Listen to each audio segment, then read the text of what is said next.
السلام علیکم۔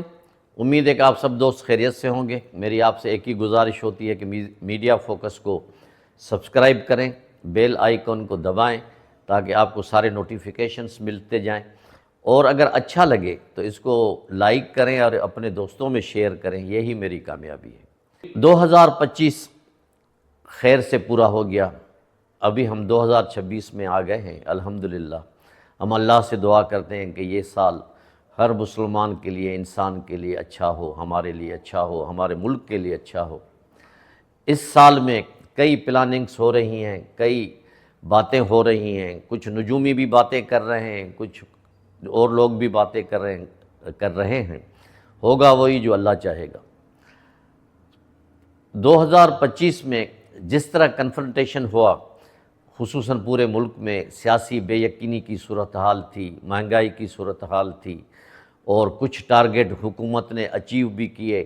وہ سب سے بڑا تاریخی واقعہ یہ تھا کہ ہم نے مئی کے مہینے میں انڈیا کو عبرتناک شکست دی۔ ہماری فوج اور عوام ایک ہی پیج پہ تھے، اور انڈیا نے منتیں تلوے کرنے پڑنے شروع کر دیے امریکہ کے، اور جنگ بند ہو گئی۔ اور لیکن پوری دنیا میں انڈیا کا جو ایک مصنوعی بت چھایا ہوا تھا وہ ٹوٹ کے پاش پاش ہو گیا، اور پاکستان کی اہمیت بڑھ گئی الحمدللہ۔ پاکستان پوری دنیا میں سفارتی لحاظ سے چھا گیا، اور لوگوں نے، انٹرنیشنل کے لوگوں نے، دنیا کے لوگوں نے یہ محسوس کیا کہ پاکستان، جس کو ہم اتنا انڈر ایسٹیمیٹ کر رہے تھے، وہ ایک بہت بڑی نیوکلیر پاور تو ہے، لیکن اس کے ساتھ ساتھ اس کی فوج، اس کی عوام کے حوصلے اتنے بلند ہیں کہ وہ ہر ایک سے چھکے چھڑا سکتی ہے جو اس کے دشمن ہوں گے۔ 2025 میں سعودی عرب سے ہمارا معاہدہ بھی ہوا، دفاعی معاہدہ بھی ہوا کہ ایک پہ حملہ دوسرے پہ تصور کیا جائے گا، لیکن اور کئی واقعات ہوئے۔ سب سے بڑی بدقسمتی یہ ہوئی کہ ہمارا جو پڑوسی ملک ہے، خصوصاً افغانستان، انڈیا کو تو ہم نے ٹوٹے چبوا دیے، افغانستان نے ہمیں جو ہے بہت ہی ٹف ٹائم دینے کی کوشش کی۔ انہوں نے انڈیا سے مل کے پاکستان کے دو صوبوں، خصوصاً KPK اور بلوچستان میں کئی حملے کیے، خوارج نے ٹارگیٹ بنائے، لیکن ان کے ارادوں کو، ناپاک ارادوں کو بلیہ میٹ کر دیا گیا، اور ابھی تک وہ ان کے جھڑپیں جاری ہیں۔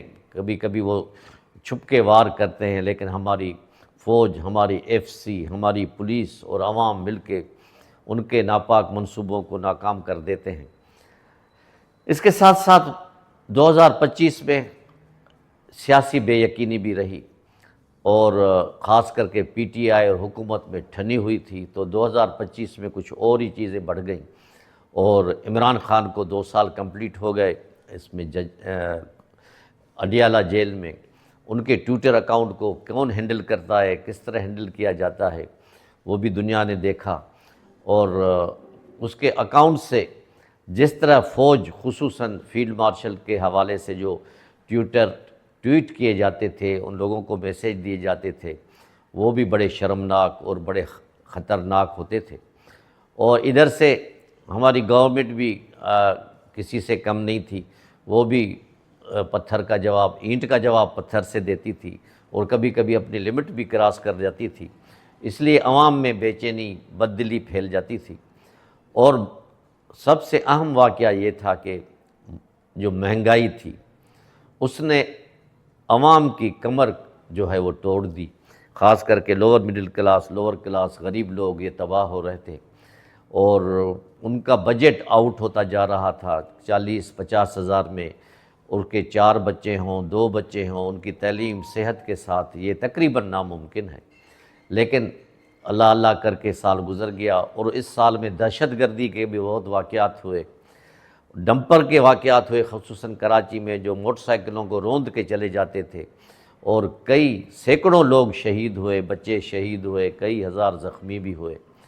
یہ سارا ایک مختصر خاکہ میں پیش کیا ہے آپ کے سامنے 2025 کا۔ جب ہم 26 میں داخل ہوئے ہیں تو ایک لحاظ سے دیکھا جائے کہ امیدیں ہیں، توقعات ہیں، عوام کو توقعات ہیں۔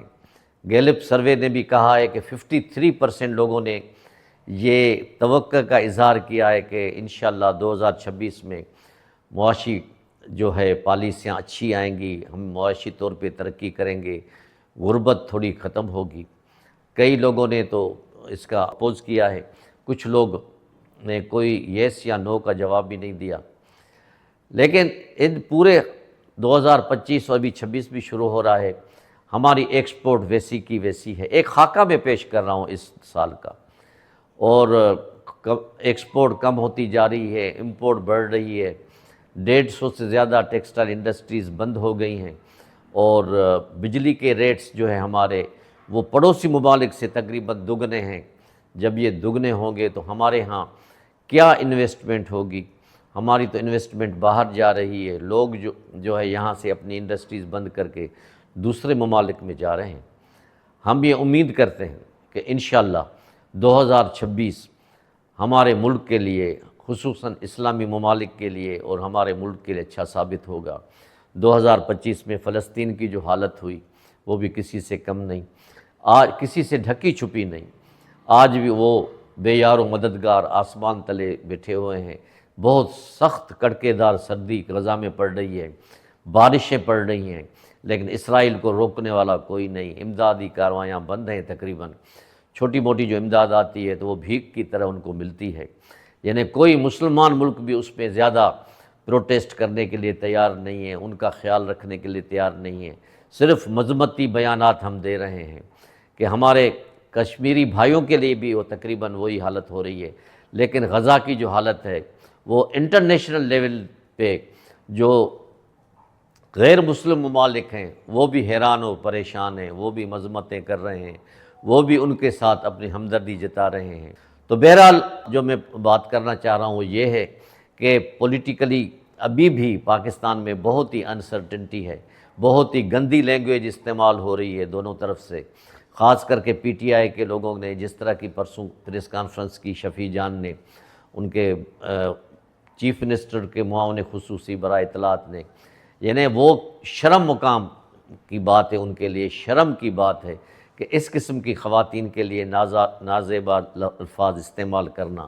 ہماری سیاست ایسی تو نہیں تھی، کئی دہائیوں سے ہماری سیاست چل رہی ہے، مخالفت برائے مخالفت بھی ہوتی تھی، لیکن مخالفت برائے کنسٹرکٹیو پرابلمز پہ ہوتی تھی، لیکن شائستگی ہوتی تھی، زبان اچھی ہوتی تھی، دونوں طرف سے بات اچھی کی جاتی تھی۔ لیکن خصوصاً پی ٹی آئی اور اس کے بعد نواز لیگ نے جو زبان استعمال کر رہے ہیں وہ کوئی بھی ذی شعور آدمی اس کو برداشت نہیں کر سکتا۔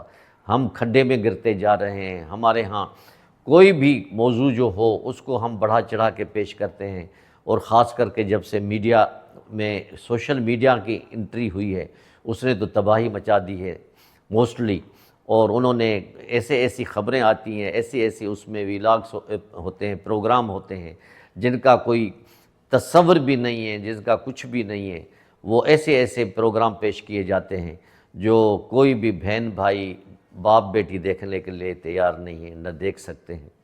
اس پہ حکومت کو کچھ اصلاحات کی ضرورت کرنی چاہیے تاکہ ہمارا معاشرہ جو بے راہی کی طرف، جو جھوٹ کی طرف جا رہا ہے اس کو روکا جائے۔ اچھی خبریں ہوں اس پہ آپ کرٹیسائز کریں، سچی خبریں ہوں ان کو آپ دیکھیں، لیکن اگر آپ ایسے ہی اپنے ذہنی اخراج سے، اپنے ذہن سے اختیار کر کے آپ لگائیں گے تو ان کا کیا کرے، حکومت کیا کرے، اس کے لیے عوام کیا کرے؟ تو دونوں طرف سے پڑھے لکھے لوگ ہیں، دونوں طرف سے میچور سیاستدان ہیں، ان کے کئی دفعہ وہ اسلامی اسمبلی کے اجلاس میں آئے ہیں۔ میری دونوں سے گزارش ہے اخلاق کا دامن ہاتھ سے نہ چھوڑیں۔ تو ان چیزوں کا احساس کریں، غربت کا احساس کریں، اپنے ملک کے ترقی کا احساس کریں۔ معاشی ترقی ہوگی تو عوام آپ کو ووٹ بھی دیں گے۔ اگر معاشی طور پہ لوگ بدظن ہو جائیں گے یا ان کی قوت خرید سے باہر چیزیں چلی جائیں گی تو یا تو پھر وہ ڈپریشن کا شکار ہوں گے یا دہشت گردی کا شکار ہوں گے۔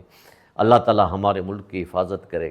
ہم امید کرتے ہیں کہ 2026 کا سال ہمارے لیے، ہمارے ملک کے لیے خصوصاً، اور اسلامی دنیا اور پوری دنیا کے لیے ایک امن کا سال، ایک خوشحالی کا سال ثابت ہوگا۔